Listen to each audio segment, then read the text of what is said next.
What's up everybody, welcome back to another video. Today we're going to talk about 5 basketball shoes that you should avoid in my personal opinion. Before we start, just keep in mind that basketball shoes really come down to personal preferences. So there's for sure going to be some players that won't agree with my picks and there's going to be people that really enjoy those shoes. But in my opinion, there's just better options out there, and from my experience testing them, I really think you should avoid them. So the first pair on the list is going to be the Jordan 39. In my opinion, these are way too expensive for the lack of performance that you get. They come in at 200 euros or dollars, which is a really high retail price, and for similar models in that price range you can usually expect top tier performance. For these, that's not really the case. My biggest issues with them are, for one, the outsole unfortunately is not very durable. You can see I tried them on an outdoor court. It wasn't even a concrete court and the outsole has already worn off in certain areas. And also, even if you only use them on indoor courts, they won't last you that long. And in my opinion, a 200 euro dollar shoe should be at least somewhat durable so you can kind of enjoy it and don't have to pay 200 euros again like after 1 or 2 months. That's a minor issue in my opinion, because if you have the money and you really want to play with them, you can maybe look over that. But one thing I can really overlook is that these don't have a shank plate, so torsional support really isn't good. If you try to twist and turn them, they really bend extremely easily, and that's just something I can have with my basketball shoes. So I really didn't enjoy playing them simply because the performance or the performance of the support features just isn't there. And for 200 euros, a shoe should really have at least a plastic shank plate, if not a carbon fiber shank plate. Something that's nice about the shoe is the cushioning setup. It's really an amazing setup, but it can also have its downsides if you use to a more reactive shoe. Like for example, my favorite shoe is the Book 1, so I really like a low to the ground forefoot that's very reactive and responsive. These were a little bit too soft for me, but if you're somebody who needs a lot of cushion, these can definitely be an option if you're willing to look past the other two things I mentioned. The second pair you should avoid is the Jordan Zion 4. Unfortunately, the predecessor, the Zion 3, was also in this video last year, as they were also not a good performer. I kind of had higher hopes for the Zion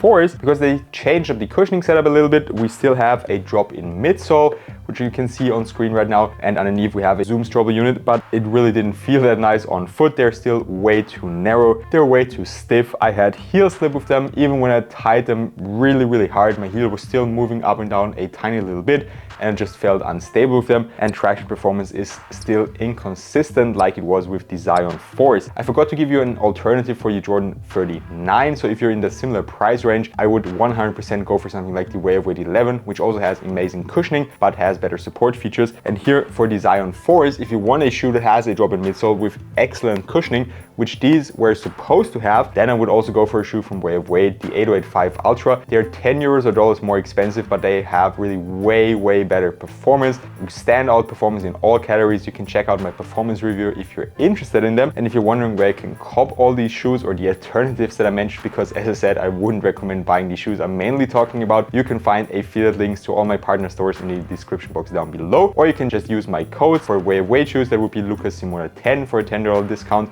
at Kicks. You can use the code Lucas for a discount if you can't find your favorite pair anymore for retail. Now back to the Zion 4s. Is there actually anything that the shoe does well? The design actually looks kind of cool, but also not as good as the Zion 3s, which you can see back here in my opinion. Support features are not really there. The materials are an upgrade compared to the 3s, but it was also not that difficult. And in my opinion, they really have to rethink what they do with the Zion line. I think it was a step into the right direction to make them more guard friendly and to shape them better on the 3s, but they just didn't hit on the performance features, unfortunately. Next up is a shoe from Puma, the Puma MB4. While these look really cool and there's a lot of different colorways that you can choose from, the performance unfortunately just isn't that good. An alternative, in my opinion, if you really want a LaMelo Ball shoe, would be the MB1. They're still releasing colorways. They're almost at the same retail price. These go for 130. The MB1 colorways, depending on what you get, go from 130 to 170. And now let's get into it, why the MB4 is not that good. Traction performance, like with a lot of Puma shoes, is really inconsistent. If you're on a clean court, you're gonna have a good stop, like in the traction test videos I have on screen right now, because usually I play on relatively clean courts. But as soon as there's a little bit of dust or debris on the court, you're going to be sliding around like crazy. They don't have the loudest squeak. Of course, that's not a performance feature, but some people do still like that. The cushioning setup is actually kind of nice in my opinion, but it's also really soft, so it's more for bigger guys. You have an EVA carrier midsole foam, and then you have nitro foam pads in the heel and forefoot, which makes for an comfortable cushioning setup and has been consistent throughout the MB line. What I don't like about them is that they're really stiff and clunky, and that has to do with the materials they use on the upper. While it's all synthetic, we have this plastic caging and plastic overlays all over the upper, especially the toe box. You can feel it like crazy, and it just makes the shoe feel extremely stiff. If I show you a little close up here, you can see it's very hard to move, and the whole shoe is just stiff, and you can even hear the plastic moving a little bit, and it's just not a nice feeling on foot.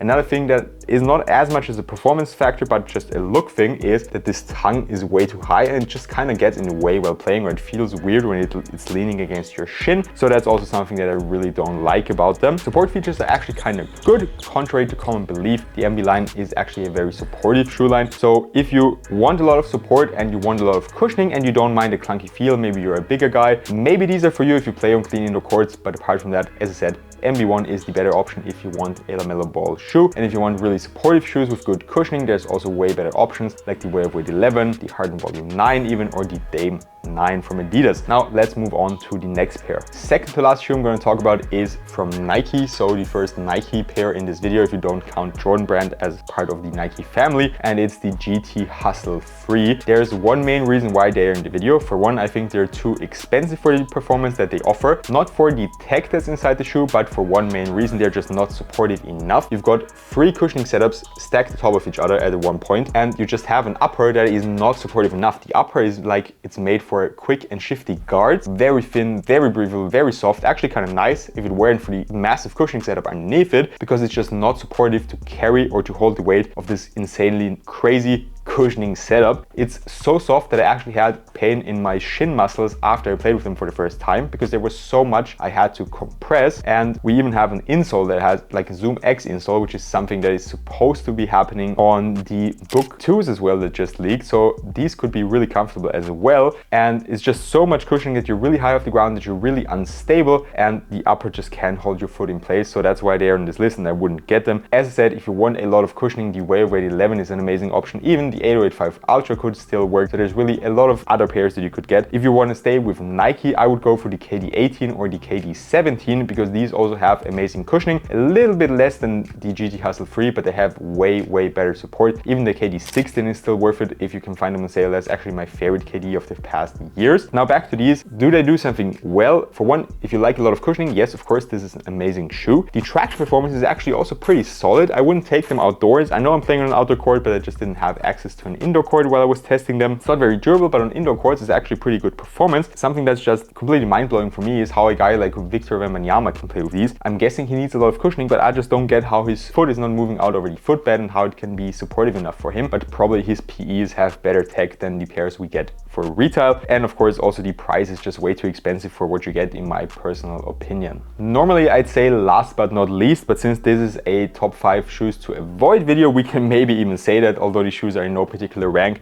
and these are actually still a very solid performer, but I also think there's better options for 150 euros or dollars. This of course is the Nike KD4 Retro, and while I absolutely love the design, we also have the Galaxy colorway here behind me, which is one of my all-time grails, and I was so happy when I was sent these from Kicks, so massive shout out to them. I just don't like the performance of them. I know I got a second colorway because these match my team's jerseys perfectly, and also the court we're playing on. It's got like a blue square around the edges of the court or the sidelines, so these really look great for home games, but I never played with them because I can maybe hoop them like 1 hour max or tops, just because they are so stiff and so narrow, and the shoe kind of has a banana shape. If you're not sure what I mean with banana shape, essentially it's just shaped like a banana, because KD's feet have a really weird shape, and so his shoes naturally also have a weird shape. But if you have somewhat normal feet, these will probably not be nice for you. And I said they are insanely stiff. Not only is the upper like a really old retro vibe that we had on basketball shoes back in the day, but the midsole itself also has almost no cushioning. There's supposed to be an air zoom unit in the forefoot, but I really couldn't feel it while testing them. And this is my second colorway already, so it's not just that one colorway of mine wasn't good. Also other reviewers are saying the same things. They do have some bright spots, so if you really want to hoop in them and you don't mind the crazy stiff setup, and you've maybe got really narrow long feet,